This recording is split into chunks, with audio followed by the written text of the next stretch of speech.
Hey guys, I'm actually really excited about this one. This is a card I've been eyeing for a very long time. I finally applied for the Chase Sapphire Preferred. The envelope for some reason was severely beaten up. I'm not sure why. I also covered up some sensitive information, and I'm gonna tell you guys why I got this card now. We're gonna take a look at it. We're gonna compare it to the Venture X, which is the other premium travel card I have. We're gonna do a little weight test and a little drop test, and then I'm gonna talk about how I personally use this card. So let's just go for it. Okay, here we go. Let's open up this card.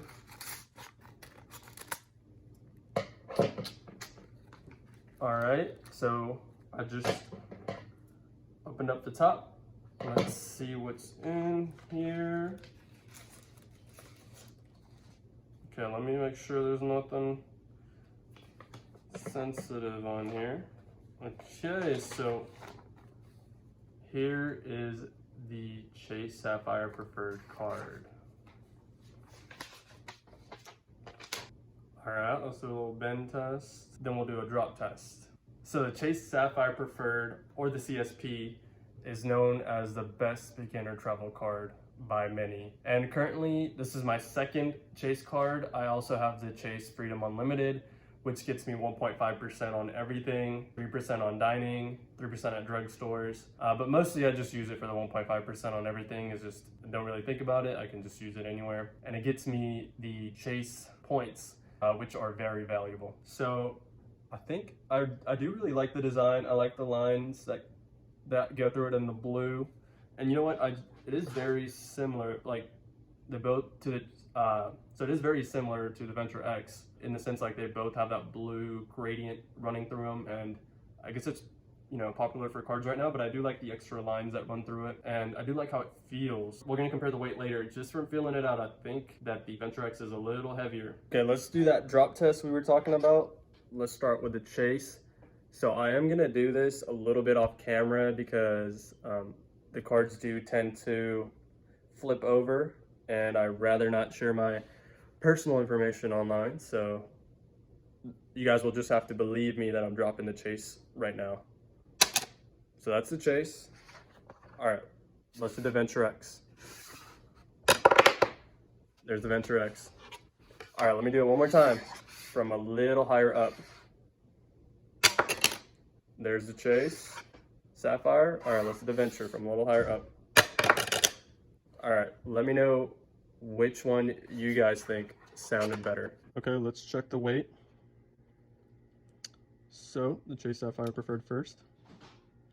So the Chase Sapphire Preferred is 13 grams. And then let's do the Venture.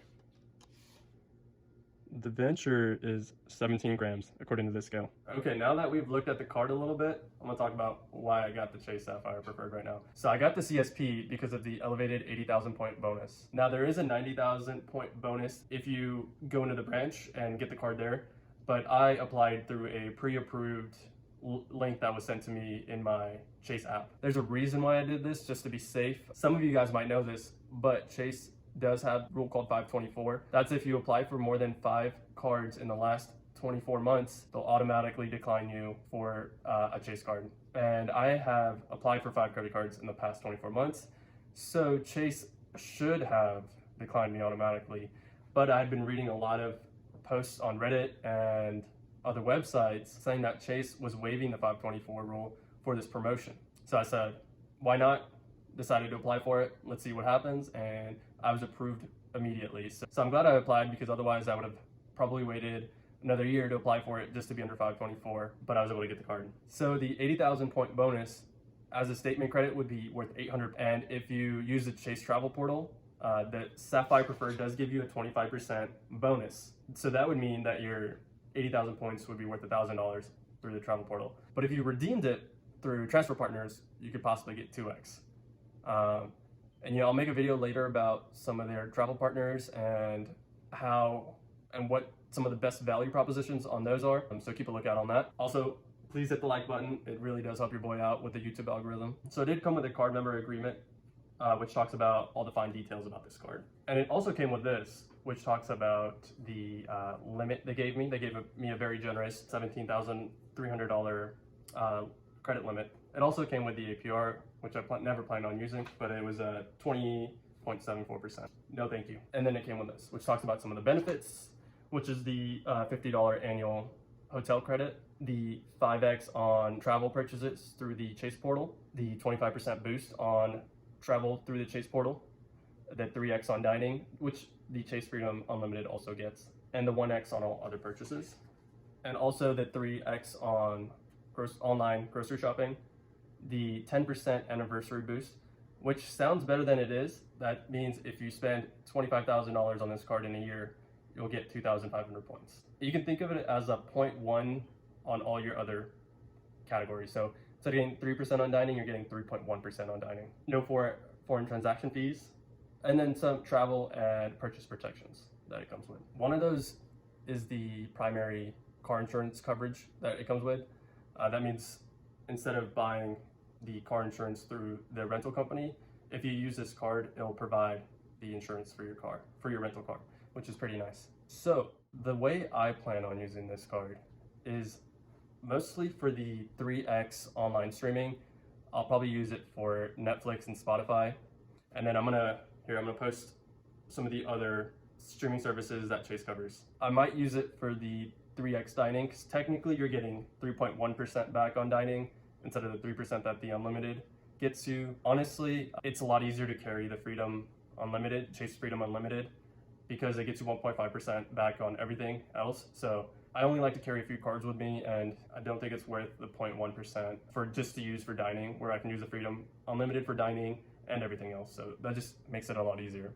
Of course, I'll be using this card for the next 3 months to get the sign-up bonus, which was one of the main reasons I got this card. Also, another reason I won't be using this card a lot for the online grocery or the groceries is because I mostly get groceries from big box stores like Walmart and Target, and those don't code as groceries, unfortunately, so that doesn't really help me. But from some research I've done online, if you do get your groceries from Kroger and you download the Kroger app and then put your card in the app and then pay with the app, then it does get coded as online groceries, and you are able to get the 3%. Now I'm going to try this at a grocery store that I sometimes go to because it's close to my house, Tom Thumb. I'm going to try to download your app and see if I get 3x back. I'll let you guys know once I find out if I get 3x back on the Tom Thumb purchases. So there are 4 other partner benefits that come with this card that you could get some value from. One of them is Lyft. You get 5x back on Lyft through March of 2025. Generally, I don't use Uber or Lyft much, but when I do need it, I'll definitely use this card. The other one is DoorDash, where you get Dash Pass till 2024. The other one is Instacart, which is a grocery delivery service, and you get Instacart Plus for 6 months, and then you also get a $15 credit every quarter, which is every 3 months you get a $15 statement credit. So let's say you spend $50, they'll give you $15 back as a statement credit. So every quarter, meaning January through March, you get $15, the next 3 months, and then so on. So you can get up to $60 back through Instacart. The fourth partner is GoPuff, where they give you a $10 statement credit every month. So you could possibly get $120 back if you use GoPuff, but generally with a delivery fee and the tip that you're giving the driver, I really don't think you come out ahead by using GoPuff, but it can be nice and convenient sometimes, and you can think of it as your delivery or your tip being paid for, which can be nice, but I really don't think it's a huge amount of value. But it might be these 4 partners might be valuable to some of y'all. Yeah, so I'm very excited about this card. I'm excited to use it on some of my travels and use it for some of the Chase partners, including Hyatt, which I've been hearing a lot about in my research, that they provide great value for Chase points. So I'm hoping to use that, and I'll keep you guys updated, do some research on some of the travel partners, try to find good deals, and I'm going to share those with you. Keep an eye out for those videos. Let me know what you guys think about this card. Do you guys like the way it looks, the way it sounds, and do you guys plan on getting this card? Please do like and subscribe. It really helps your boy out.